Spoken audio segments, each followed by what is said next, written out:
আজকে আপনাদেরকে দেখাবো ডিম লাউয়ের ঘন্ট। আপনারা দেখছেন শরীফ কিচেন, আর আপনাদের সঙ্গে আছি আমি ফয়সাল শরীফ। প্রথমে লাউটাকে ভালো করে ছিলে নিতে হবে। লাউটাকে আমি মাঝখান দিয়ে একদম বরাবর কেটে নিচ্ছি।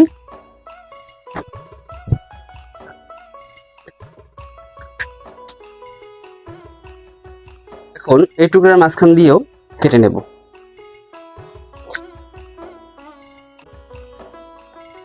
এখন আমি ছোট করে নিলাম, তাহলে আমার ছিলতে একটু সুবিধা হবে।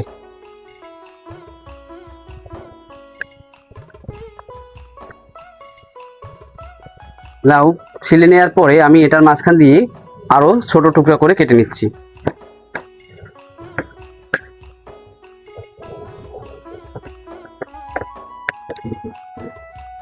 এখন আমি সাইজ করে কেটে নিচ্ছি।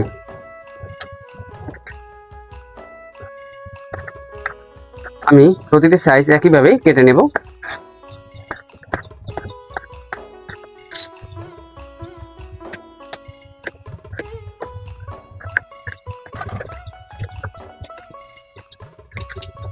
এখন কেটে নেওয়া লাউগুলো একটা পাত্রে উঠিয়ে নিচ্ছি। আমার লাউগুলো কেটে নেওয়া শেষ। এখন আবারও এগুলোকেও পাত্রে উঠিয়ে নিচ্ছি। লাউগুলো ছিলে কুটে নেওয়া শেষ। এখন ভালো করে ধুয়ে নিয়ে আসবো। গ্যাস জ্বালিয়ে একটা কড়াই বসিয়ে দিচ্ছি। কড়াই গরম হয়ে গেছে। এখন কড়াইয়ের মধ্যে দিয়ে দিচ্ছি সয়াবিন তেল। তেলটাকে পুরো কড়াই একটু ছড়িয়ে নেব। তেল গরম হয়ে গেছে। এখন কড়াইয়ের মধ্যে দিয়ে দিচ্ছি পেঁয়াজ বাটা, রসুন বাটা, দিয়ে দিচ্ছি আদা বাটা। এখন মশলাটাকে ভালো করে কষিয়ে নেব। মশলাটাকে বেশ কিছুক্ষণ ধরে ভালো করে কষিয়ে নিতে হবে।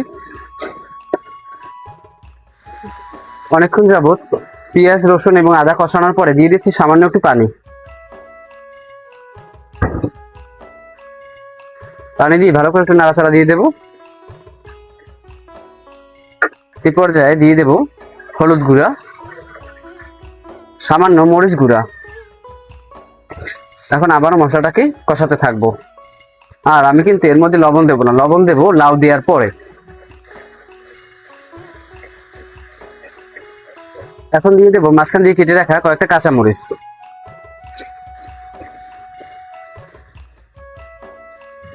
মশলার মধ্যে সামান্য আরো একটু পানি দিয়ে দিচ্ছি, যাতে মশলাটা পুড়ে না যায়। মশলা কষাতে কষাতে মশলা থেকে পানি টেনে গেছে আর মশলার তেল ছেড়ে দিয়েছে। এখন আমি এর মধ্যে দিয়ে দেব ধুয়ে রাখা লাউগুলোকে।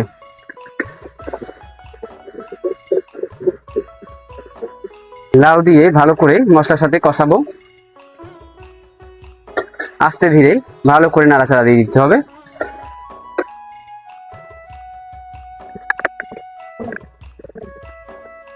চুলার আঁচটাকে এই পর্যায়ে একটু কমিয়ে দেব। ভালো করে মশলার সাথে যখন লাউগুলো মেশানো হয়ে যাবে, তখন আমি চুলার আঁচটাকে একদম বাড়িয়ে দেব।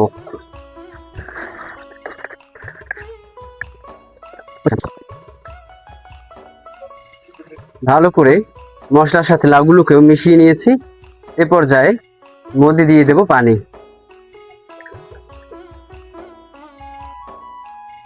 পানি দিয়ে আবার একটু নাড়াচাড়া দিয়ে দেব। আর এ পর্যায়ে আমি চুলার আঁচটাকে একদম হাই করে দেব। চুলার আঁচ হাই করে দিয়ে ঢাকনা ছাড়া লাউ রান্না করব। ঢাকনা দিলে লাউটা উপর থেকে একটু শক্ত হয়ে যায়, তাহলে একটা আবরণের মতো পড়ে আর খেতে ভালো লাগে না। এজন্য ঢাকনা ছাড়া একদম হাই আছে আমি যতক্ষণ লাউ রান্না করব, একদম হাই আছে লাউটাকে রান্না করব। আমি একটা বাটির মধ্যে 2টা ডিম ভেঙে নিচ্ছি।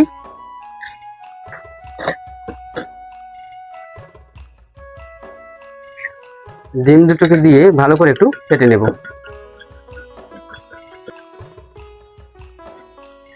এখন এই ফেটানো ডিমটাকে আমি লাউয়ের উপর থেকে দিয়ে দিচ্ছি। এখন ভালো করে একটু নাড়াচাড়া দিয়ে দেব। এই পর্যায়ে আমি চুলার আঁচটাকে একটু কমিয়ে নিয়েছি। ডিম দেওয়ার পরে ভালো করে নাড়াচাড়া দেওয়া হয়ে গেলে আবারও চুলার আঁচটাকে আমি বাড়িয়ে দেব।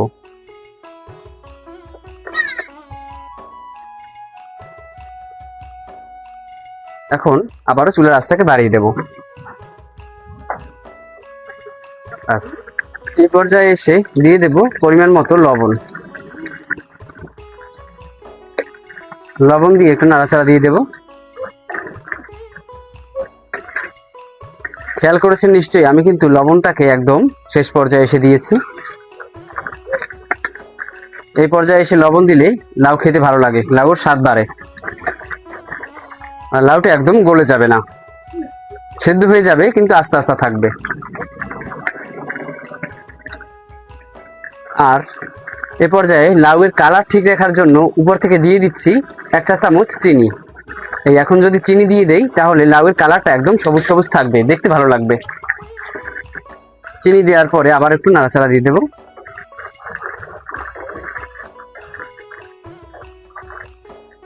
এখন হাই আছে লাউ রান্না হতে থাকবে।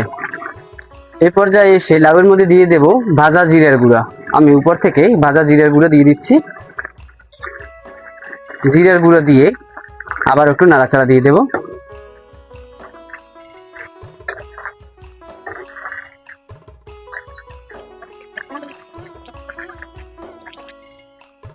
আমার ডিম লাউয়ের ঘন্ট সম্পূর্ণ রেডি। এতক্ষণ সঙ্গে থাকার জন্য সকলকে ধন্যবাদ। দেখা হবে পরবর্তীতে নতুন কোনো রেসিপিতে, নতুন কোনো ভিডিওতে। সে পর্যন্ত সবাই ভালো থাকবেন। এবারে আমি চুলা থেকে নামিয়ে নেব, তার আগে গ্যাসটাকে অফ করে দিচ্ছি।